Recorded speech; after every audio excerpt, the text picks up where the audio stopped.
Tous les matins, il est celui qui fait frémir la classe politique. C'est Laurent Guimier pour le vrai faux de l'info sur Europe 1. Bonjour Laurent. Bonjour Bruce, je parle pas un mot d'italien. Ça tombe bien. Ce matin, vous avez mené l'enquête sur le salaire de nos élus qui cumulent les mandats. Oui, la fin du cumul dont on vient de parler avec Camille Anglade provoque pas mal de chouinements chez les élus locaux qui collectionnent les mandats. Et pour se défendre, argument massu, on cumule peut-être les mandats, mais pas les indemnités.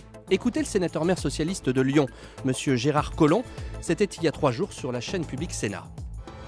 Il y a beaucoup de gens qui croient que lorsque l'on est, comme moi, sénateur, maire, président du Grand Lyon, on cumule les indemnités. Non, elles sont plafonnées. Ça fait combien au total? C'est 9 800 €. Alors, un peu moins de 10 000 € donc d'indemnité maximum pour le sénateur maire de Lyon. Vrai ou faux? C'est vrai, j'ai vérifié, monsieur Collomb touche 9 730 € bruts par mois, chiffre précis à l'euro près, parce que ces sommes correspondent au plafond maximum des indemnités que peut toucher un parlementaire.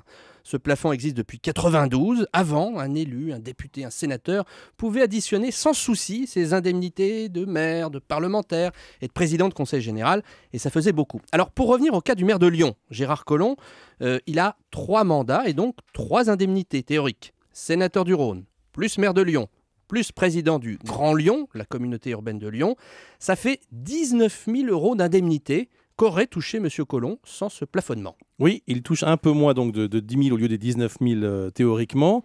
L'État fait une belle économie avec ce plafonnement. Et non, ça serait trop facile. Ces 9 000 € d'indemnité que ne peut pas toucher M. Collomb, il les récupère quand même et les reverse aux élus locaux de son choix, ou il peut même le faire sous forme de salaire aux collaborateurs d'un établissement public. D'accord. Alors dit comme ça, j'imagine que ça va faire bondir des auditeurs, ça fait un peu copinage et nos élus ne s'en vantent pas. Mais cette pratique qu'on appelle en langage technique l'écrêtement est une pratique très discrète, mais tout à fait légale. Et on sait à qui les élus cumulards reversent leur trop-plein d'indemnités? Oui, parce que depuis l'an 2000, les élus doivent déclarer à qui ils donnent et combien. J'ai vérifié pour M. Collomb, il distribue chaque mois un peu plus de 8 000 € à 17 élus de la ville de Lyon. Ça va de 1 000 € pour une adjointe à 91 € pour quelques conseillers d'arrondissement. En général, c'est normal des alliés politiques. La liste et les montants sont à disposition dans les délibérations des conseils municipaux. Alors, je veux surtout pas donner l'impression de m'acharner sur le maire de Lyon, d'autant plus qu'il a le courage, lui, de parler sans problème des sommes qu'il reverse à ses alliés.